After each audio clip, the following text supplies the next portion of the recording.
Instead of judging people, how about we judge some ads? We're going to take a look at these 5 ads and we're going to rate them on how effective we feel they are. So we're going to be judging based on, hey, did I feel anything? Did you evoke an emotion of sorts? What are they communicating? What story are they telling? Did they communicate the usefulness of the product or the purpose of the product? And most importantly, would we buy? Yeah. First up, Dior.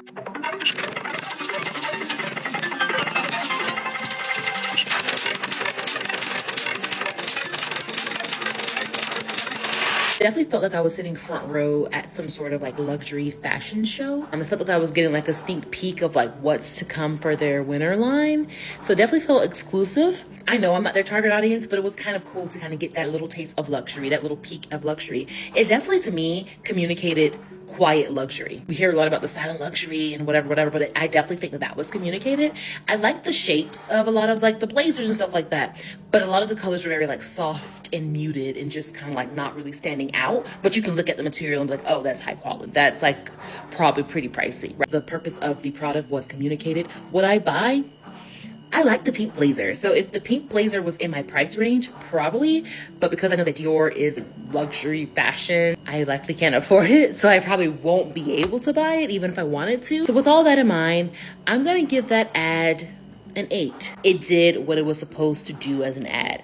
Ads are meant to be memorable. They're meant to evoke an emotion. They're meant to get the consumer to think about themselves in the item, in the product, right? And I did that. So I would say all in all, effective ad, I give it an 8. Next up, pattern. I want people to feel gorgeous, hydrated, soft, awake, present, radiant, glowy. Yeah, I want people to feel all those things. But mostly I want people to feel like themselves. Honor your body and your skin with every swipe, scrub, wash, lotion, cream that you put on yourself. Your texture, your style, your body, my pattern.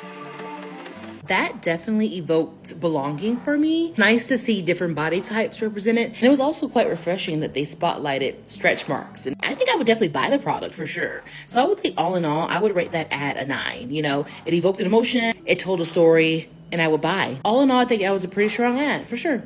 Next up, Subaru. Are you here for sales or service?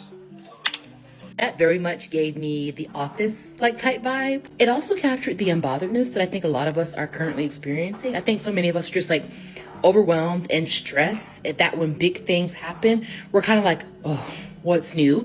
So that was relatable. I'm not in the market for a car at this time. However, I think if I were, it would be top of mind for me because that was humorous. It was relatable. It wasn't like a traditional ad, but it is a Subaru dealership. So of course that is a form of like marketing their self, their product, things like that. As a consumer, it made me stop, it made me laugh, it made me like pay attention.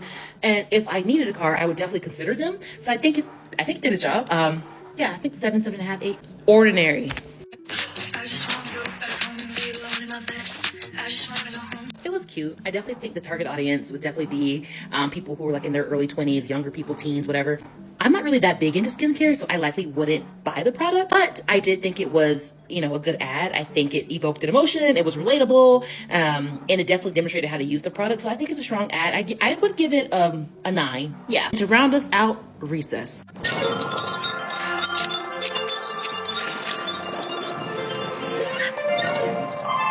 Nostalgia, peace, comfort, joy.